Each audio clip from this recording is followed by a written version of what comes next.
The police cruiser pulled into my driveway just as Karen finished screaming at my 8-year-old daughter to get out of our own pool. My hands were shaking as I watched two officers step out of their car, their expressions serious and official. Karen stood there with her arms crossed, pointing at our backyard like she was identifying a crime scene.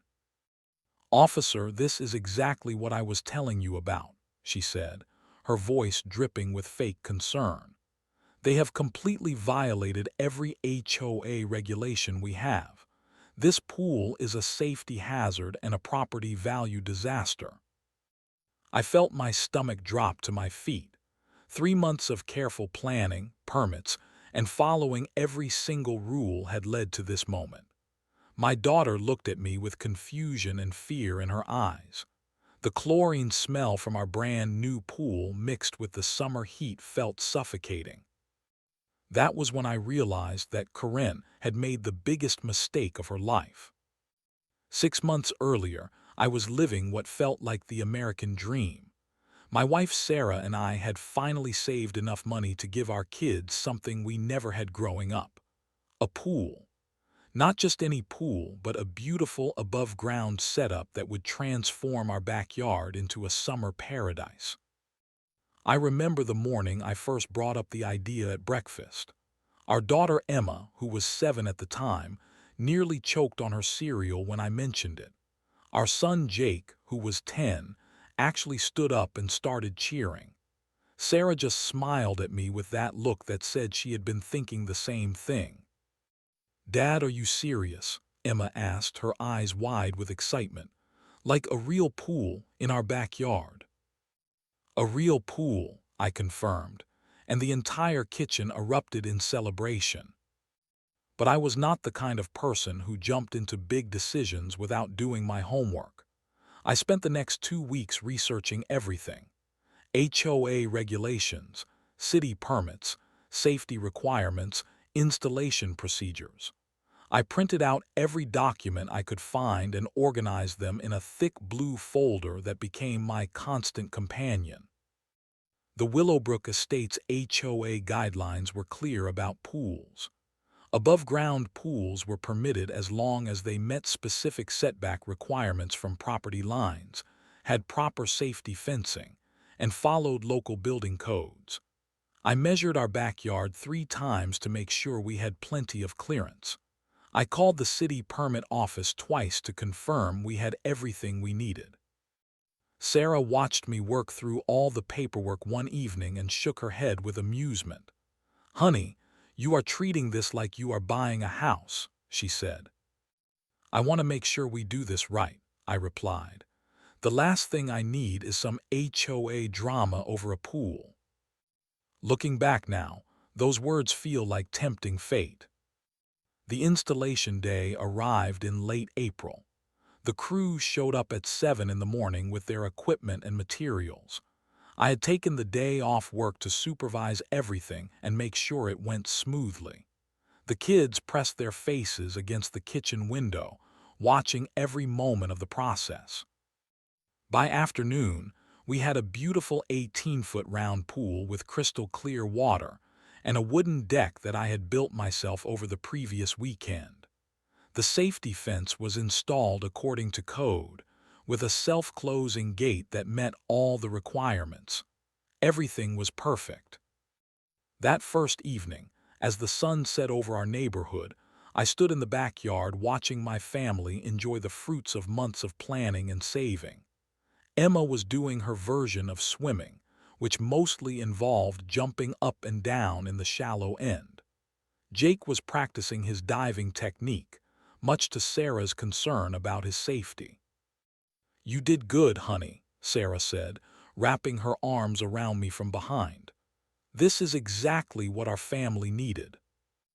I felt proud in a way that only comes from providing something special for the people you love most. The neighbors who walked by waved and complimented the setup. Mrs. Peterson from next door even mentioned that it looked very professional and well done. For those first few weeks of summer, life was exactly as it should be. The kids invited friends over for pool parties. Sarah and I would sit on the deck in the evenings, watching them play and feeling grateful for what we had built together. I had followed every rule, dotted every I, and crossed every T. I had done everything right. At least, that is what I thought. It was a Tuesday morning in mid-June when my perfect summer came crashing down. I was working from home, sitting at my desk in the living room with my laptop open, when I heard the sound that would haunt my dreams for weeks to come. Bang, bang, bang. Someone was pounding on my front door like they were trying to break it down. I looked up from my computer screen, confused and slightly alarmed. It was only 9:30 in the morning. Sarah had taken the kids to their swimming lessons, so I was alone in the house. Bang, bang, bang. Open this door right now. The voice was sharp, angry, and definitely female. I could hear it clearly through the walls. I walked to the front window and carefully looked through the blinds to see who was causing this commotion. Standing on my front porch was a woman I had never seen before. She was probably in her early 50s, with short blonde hair that looked like it had been styled with a ruler and a measuring tape. She wore a crisp white blouse and khaki pants that screamed, "I want to speak to your manager," from 50 yards away. But what really caught my attention was the clipboard in her hand and the official-looking badge hanging around her neck. I opened the door cautiously, keeping the chain lock engaged. "Can I help you?" "Are you the homeowner of this property?" she demanded, not bothering with pleasantries like hello or good morning. "Yes, I am. Who are you?" "I am Karen Mitchell, chairwoman of the Willowbrook Estates Homeowners Association Board of Directors," she announced, as if she were introducing herself as the Queen of England. "And we need to talk about your illegal pool installation." My blood went cold. "Illegal? What are you talking about?" "Do not play dumb with me," she snapped. "You have violated multiple HOA covenants and city ordinances with that eyesore you installed in your backyard. I am here to inform you that you have 30 days to remove it completely or face legal action." I stared at her through the crack in the door, my mind racing. "I have all the proper permits and approvals. Everything was done according to the HOA guidelines." Karen let out a laugh that sounded like nails on a chalkboard. "Guidelines? You clearly did not read the fine print. That pool violates setback requirements, safety regulations, and aesthetic standards. It is a liability nightmare and a property value disaster." "Wait right here," I said, closing the door. I rushed to my home office and grabbed the blue folder with all my documentation. Every permit, every measurement, every approval letter was organized and ready. I had been so careful about this. When I opened the door again, removing the chain this time, Karen was standing with her arms crossed and a smug expression on her face. "Here," I said, holding out the folder. "These are all the permits and approvals. Everything was done legally and according to code." Karen barely glanced at the papers before dismissing them with a wave of her hand. "These are worthless. You got approvals from the wrong departments. You measured incorrectly, and you clearly did not understand the aesthetic impact requirements." "What aesthetic impact requirements?" I asked, genuinely confused. "The ones that prevent homeowners from turning our beautiful neighborhood into a trailer park," she said, her voice dripping with disdain. "That pool is an embarrassment. It makes the entire street look cheap and trashy." I felt anger building in my chest like a pressure cooker. "Ma'am, with all due respect, I followed every rule. I have documentation proving that." "Your documentation is wrong," she stated flatly. "I have been on this HOA board for 8 years. I know our rules better than anyone, and I am telling you that pool has to go." "And if I refuse?" Karen smiled, but it was not a friendly smile. It was the smile of someone who enjoyed having power over other people. Then you will be hearing from our lawyers. We will file for an emergency injunction to have it removed at your expense. We will fine you $500 per day until compliance, and we will put a lien on your property that will prevent you from selling or refinancing. She turned to leave, then paused and looked back at me.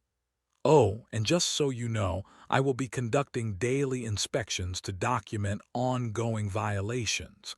I suggest you start making phone calls to pool removal companies. I watched her walk down my driveway and get into a silver BMW with a bumper sticker that read HOA board member in official-looking letters. My hands were shaking as I closed the door. 30 days. She had given me 30 days to destroy my family's happiness. That afternoon, after Sarah and the kids returned from swimming lessons, I broke the news to my family. We sat around the kitchen table with my blue folder open between us, and I explained what had happened with Karen. "She wants us to get rid of the pool," Emma asked, her voice small and confused. "But why? We are not hurting anyone." Sarah reached over and took my hand. "Honey, are you sure she has the authority to do this? It sounds like she is just being a bully." "I do not know," I admitted, "but she seemed pretty confident about the legal action. I think I need to do some research." That evening, after the kids went to bed, I became a detective. I sat at my computer for hours, digging through HOA documents, city ordinances, and property records. I wanted to understand exactly what Karen was claiming and whether she had any legal ground to stand on. What I found made my blood boil. According to the official HOA covenants that were recorded with the county, above-ground pools were explicitly permitted as long as they met three specific requirements. First, they had to be at least 10 feet from any property line. Second, they had to have proper safety fencing. Third, they had to comply with all local building codes. I had measured the distance from our pool to every property line. The closest point was 14 feet. I had photos of the safety fence installation. I had copies of the building permit approval from the city. Karen was wrong, completely, utterly wrong. But that was just the beginning of what I discovered. The next morning, I decided to talk to some of my neighbors. I started with Mrs. Peterson, who had always been friendly and had complimented our pool installation. "Oh, honey," she said when I explained what had happened, "Karen has been pulling this garbage for years. She tried to make us remove our garden shed 2 summers ago, claiming it violated some made-up setback rule." "What happened?" "We fought her and won. Turns out she was completely wrong about the regulations, but she made our lives miserable for months. She even tried to get us fined for having our garbage cans visible from the street." Mrs. Peterson lowered her voice and looked around as if Karen might be hiding in the bushes. "Between you and me, I think she just likes the power. She picks a target every summer and makes their life hell until they give up or fight back." I talked to 3 more neighbors that day. The Johnsons told me about Karen's attempt to ban their basketball hoop. The Martins described her crusade against their vegetable garden. The Chens mentioned her complaints about their holiday decorations. Every story had the same pattern. Karen would show up with official-sounding threats and legal terminology. She would claim violations that did not actually exist. She would demand immediate compliance or threaten expensive legal action. And in most cases, people just gave up rather than fight her. But here is what really made me angry. That evening, I decided to take a walk around the neighborhood to look at other properties with a more critical eye. I wanted to see if there were actual violations that Karen was ignoring. What I found was unbelievable. Karen's own house, which sat on the corner lot 3 streets over, had a deck that was clearly built too close to the property line.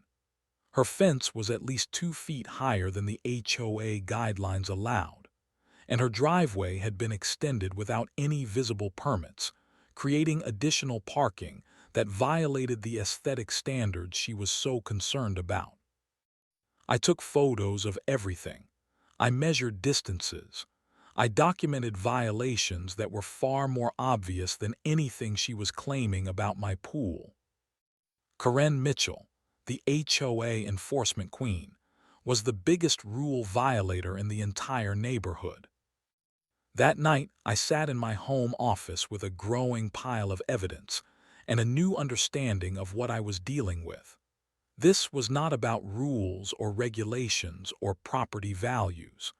This was about a power-hungry bully who had gotten used to intimidating people into submission. I thought about my daughter's face when she asked why someone wanted to take away our pool. I thought about all the money we had saved and the careful planning we had done. I thought about the principle of the thing. Karen had picked the wrong target this time. I was not going to roll over and let her win. I was going to fight back. Karen returned exactly 1 week later, but this time she brought reinforcements. I was in the backyard helping Jake practice his swimming when I heard voices coming from the front of the house. Multiple voices, all speaking in serious, official-sounding tones. I walked around to the front yard and found Karen standing on my driveway with 2 other people. One was a man in his 60s wearing a suit despite the summer heat. The other was a woman about Karen's age with a tablet in her hands and a measuring tape hanging from her belt. "There he is," Karen announced when she saw me, pointing in my direction like she was identifying a criminal in a police lineup. "The homeowner in violation." The man in the suit stepped forward and handed me an official-looking document. "Sir, I am Robert Chen, Vice President of the Willowbrook Estates HOA Board. This is a formal notice of violation and demand for immediate compliance." I took the document and quickly scanned it. It was 3 pages of legal language, but the basic message was clear. They were claiming multiple violations and giving me 14 days to remove the pool completely. The original 30 days had been cut in half. "14 days," I said. "Last week it was 30 days." The timeline changes when violations are confirmed by multiple board members, the woman with the tablet explained. "I am Linda Foster, HOA Compliance Officer. I have documented several code violations that require immediate attention." I looked at the 3 of them standing in my driveway like they owned the place. My anger was building, but I tried to keep my voice calm and reasonable. "I would like to show you my permits and documentation," I said.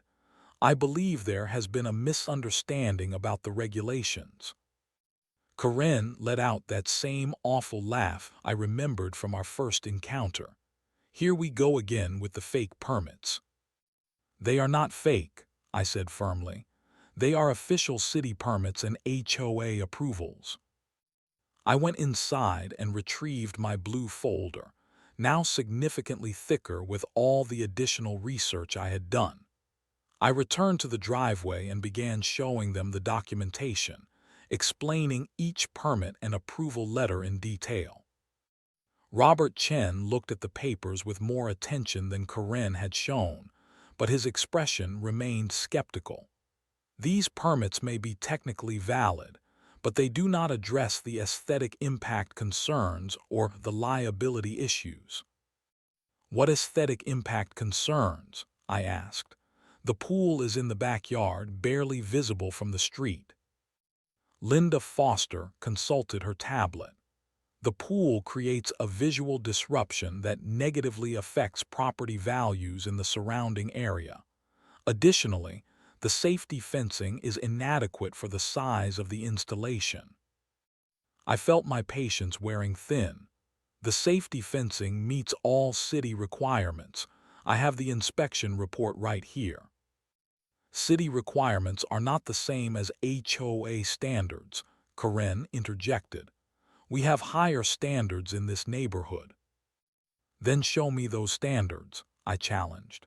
Show me the specific HOA regulations that my pool violates. The three of them exchanged glances. Robert Chen cleared his throat. The regulations are contained in the master covenants and the board interpretations of those covenants. I have read the master covenants, I said. My pool complies with everything in that document. Then you did not read carefully enough, Karen snapped. Or you are deliberately ignoring the parts that do not support your position. I could feel my composure slipping. Ma'am, I have been nothing but respectful and cooperative. I have followed every rule and procedure. I do not appreciate being called a liar in my own driveway. Nobody is calling you a liar, Robert Chen said diplomatically. But the board has determined that compliance issues exist and they need to be addressed. By removing a pool that took us months to plan and save for, I said. A pool that brings joy to my children and violates no actual regulations. Linda Foster looked up from her tablet. Your children's enjoyment is not our concern. Our concern is maintaining property values and community standards. That was the moment something snapped inside me. Community standards. Let me tell you about community standards. I pulled out my phone and showed them the photos I had taken of Karen's property violations. Your chairwoman has a deck that violates setback requirements. Her fence is over the height limit. Her driveway extension was done without permits. Karen's face turned red. How dare you take photos of my property? How dare you demand I remove my legally installed pool while ignoring your own violations? I shot back. The conversation was spiraling out of control. Robert Chen raised his hands. Everyone needs to calm down. This is not productive. You want to know what is not productive? I said. Bullying families who have done nothing wrong while ignoring actual violations from board members. Karen stepped closer to me, her voice rising. You have no idea who you are dealing with. I will make your life in this neighborhood absolutely miserable until you comply with our demands. Is that a threat? I asked. It is a promise, she replied. Linda Foster was still typing on her tablet. I am documenting this entire interaction for the board record. Homeowner is being uncooperative and hostile toward board members. I looked at the three of them and realized that reasoning was not going to work. They had made up their minds before they even came to my house. This was not about rules or regulations. It was about power and control. You need to leave my property, I said quietly. We will leave, Karen said, but we will be back, and next time we might not be alone. That evening, I made a decision that would change everything. I was not going to fight this battle alone anymore. If Karen wanted to escalate things, I was going to bring in professionals who knew how to handle bullies like her. The next morning, I called the law office of Martinez and Associates, a firm that specialized in property law and HOA disputes. I had found them through an online search for attorneys who dealt with exactly this type of situation. You have been very smart to document everything, said Maria Martinez when I met with her 2 days later. Most people come to me after they have already been bullied into submission or made critical mistakes that hurt their case. Her office was impressive, with law books lining the walls and framed certificates showing her credentials in property law and civil litigation. She reviewed my blue folder with the careful attention of someone who knew exactly what to look for. Your permits are valid, she confirmed. Your pool installation meets all applicable codes. The HOA covenants clearly allow for above-ground pools under the conditions you have met. From a legal standpoint, you are completely in the right. So why are they doing this? I asked. Maria leaned back in her chair. Because they can. Or at least they think they can. HOA boards sometimes develop a culture of intimidation, especially when they have members who enjoy exercising power over their neighbors. She explained that my best strategy was to document everything, respond to their demands in writing through legal counsel, and prepare for the possibility that they might actually file legal action despite having no grounds for it. Bullies usually back down when they realize their target has serious legal representation, she said. But sometimes they double down and make things worse for themselves. I hired Maria on the spot. But I did not stop there. I also contacted the city building inspector's office and requested a formal review of my pool installation. If Karen was going to claim that my permits were invalid, I wanted an official city inspector to confirm that everything was done correctly. Inspector Tom Rodriguez came out to my house 3 days later. He was a friendly man in his 40s who had been doing building inspections for over 15 years. He spent nearly an hour examining every aspect of the pool installation, measuring distances, checking the safety fencing, and reviewing the permit documentation. "This is one of the cleanest above-ground pool installations I have seen," he told me when he finished. "Whoever did this work knew what they were doing. Everything is up to code and then some." So if someone claimed this was an illegal installation, they would be wrong. "Completely wrong," he confirmed. "I will put that in writing for you." Tom's official inspection report became another weapon in my growing arsenal of documentation. But the real surprise came when he was packing up his equipment to leave. "You know," he said casually, "while I was driving through your neighborhood to get here, I noticed a few properties that look like they might have some actual code violations. Unpermitted additions, fence height issues, that sort of thing." "Really?" I said, trying to sound surprised. "Yeah, there was one house on Maple Street with a deck that looks like it was built too close to the property line, and the fence around that same property is definitely over the height limit. If someone wanted to file a complaint about those issues, we would have to investigate." Tom handed me his business card. "Just saying, if you ever notice any actual code violations in your neighborhood, we take those reports seriously." After he left, I sat in my backyard looking at our pool and thinking about the irony of the situation. Karen was threatening legal action against a perfectly legal pool installation, while her own property had multiple obvious violations that could result in real fines and forced corrections. I called Maria Martinez and told her about the building inspector's visit and his observations about other properties in the neighborhood. "Interesting," she said. "It might be useful to have official documentation of any actual violations, especially if they involve the people who are making false claims against you." "How would someone go about getting that official documentation?" I asked.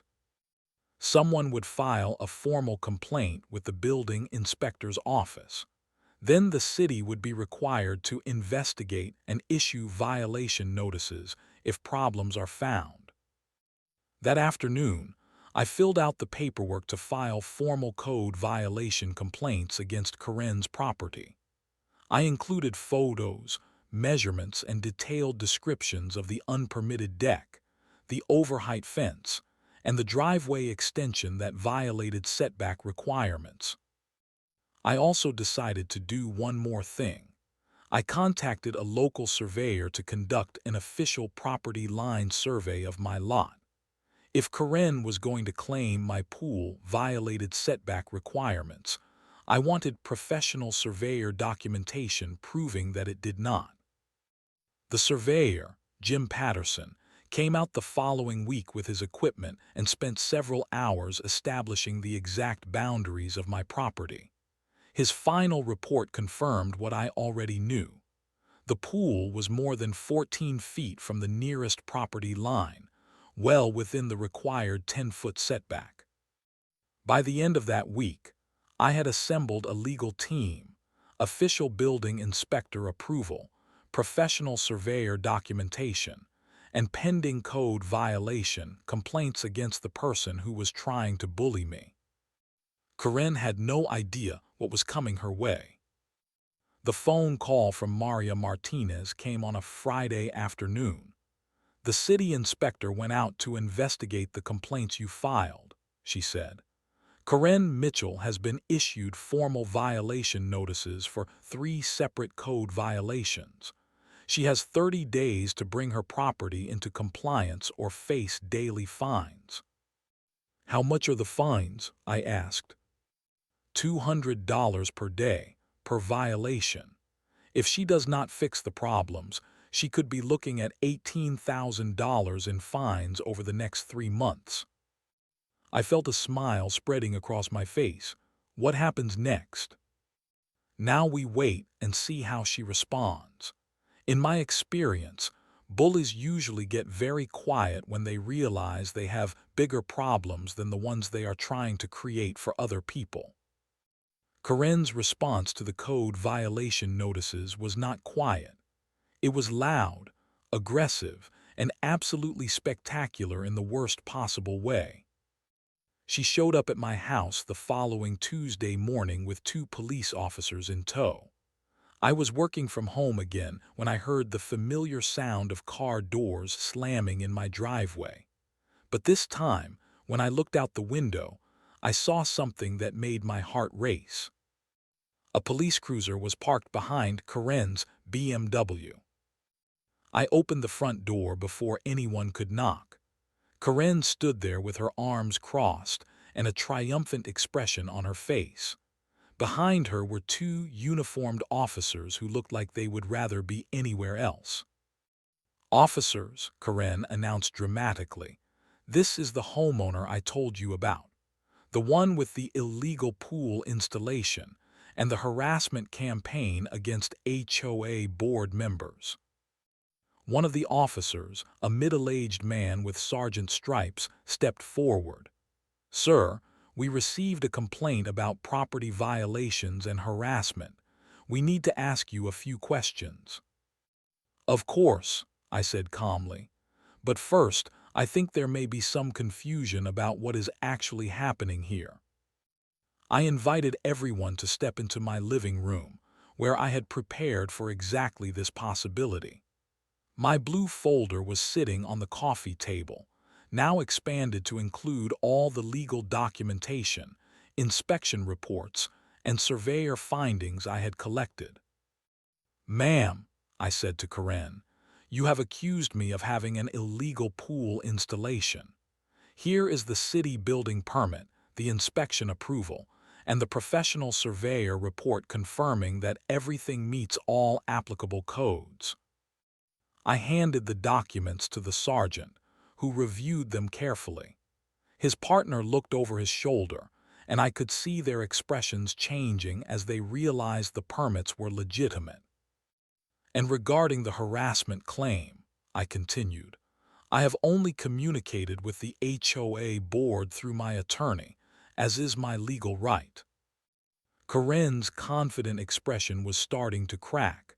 "Those permits are fraudulent," she insisted, "and he has been stalking my property, taking unauthorized photographs." The sergeant looked up from the documents. "Ma'am, these permits appear to be legitimate city documents, and taking photographs of properties visible from public areas is not illegal." "But the pool violates HOA covenants," Karen protested, her voice rising.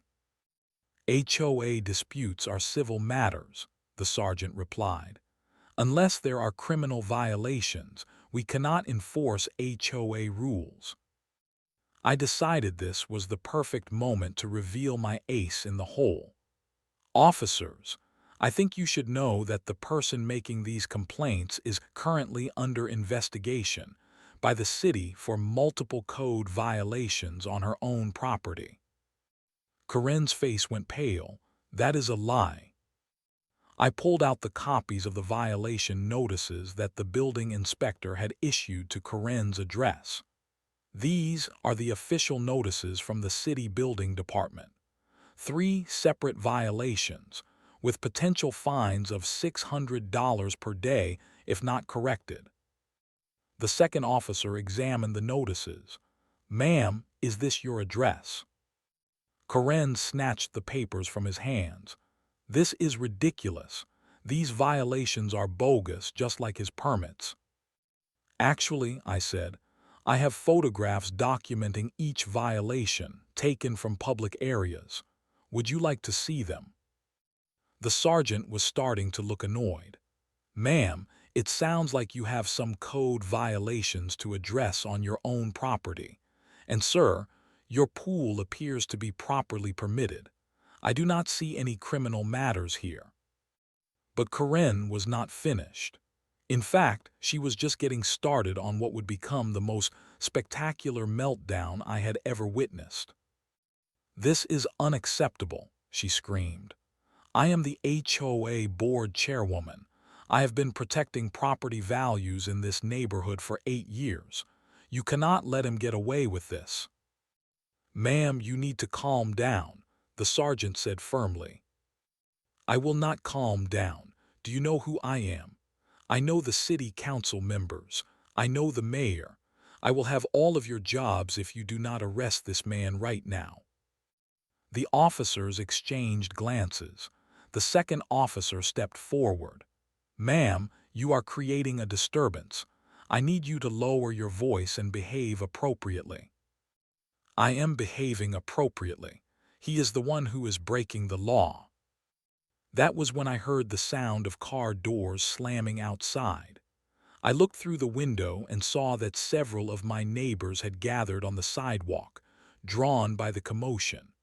Mrs. Peterson was there, along with the Johnsons, the Martins, and at least 4 other families. Karen noticed the growing audience and seemed to take it as encouragement rather than a warning. She stepped out onto my front porch and addressed the crowd like she was giving a political speech.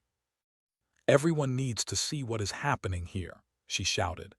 "This man is destroying our neighborhood. He is violating our rules and harassing board members." Mrs. Peterson stepped forward. "Karen, that is enough. We all know what you are doing and we are tired of it." "You stay out of this, Helen," Karen screamed back. "No, I will not stay out of it," Mrs. Peterson replied. "You have been bullying families in this neighborhood for years. Everyone is sick of your power trips." More neighbors began speaking up. Mr. Johnson mentioned Karen's attempt to ban his basketball hoop. Mrs. Chen talked about the holiday decoration harassment. The crowd was turning against Karen, and she could feel it. That was when she completely lost control. "You are all idiots," she screamed at the gathering crowd. "You do not understand property management. You do not understand community standards. I am trying to protect your property values, and you are too stupid to appreciate it." The sergeant had heard enough. "Ma'am, I need you to come with me. You are disturbing the peace." "I am not disturbing anything. I am trying to enforce the law." "Ma'am, please step toward the patrol car." Karen looked around at the crowd of neighbors, all of whom were staring at her with expressions ranging from disgust to amusement. She realized that her moment of authority had turned into public humiliation. "This is not over," she said, pointing at me with a shaking finger. "I will have that pool removed if it is the last thing I do." The officers escorted her to the patrol car as the neighborhood watched in stunned silence. I stood on my front porch, holding my folder of documentation, surrounded by neighbors who had come to witness Karen's spectacular downfall. As the police cruiser pulled away, Mrs. Peterson walked over to me. "Honey," she said, "I think your pool troubles are over." The aftermath of Karen's public meltdown was swift and decisive. Within a week, I received a formal letter from the Willowbrook Estates HOA Board of Directors. But this time, it was not a violation notice. It was an apology. The letter, signed by Robert Chen as the new acting chairwoman, acknowledged that Karen had exceeded her authority and made false claims about HOA regulations. The board was dropping all demands regarding my pool and confirming that the installation was fully compliant with all applicable rules. More importantly, the letter informed me that Karen Mitchell had been removed from the HOA board effective immediately, pending a full investigation into her conduct and potential abuse of authority. Maria Martinez called me that same afternoon with even better news. "Karen's attorney contacted me today," she said. "They want to settle any potential legal claims you might have against her personally. It seems she is facing some serious financial pressure from those code violation fines." "How serious?" I asked. "She owes the city over $4,000 in accumulated fines, and the daily penalties are still adding up.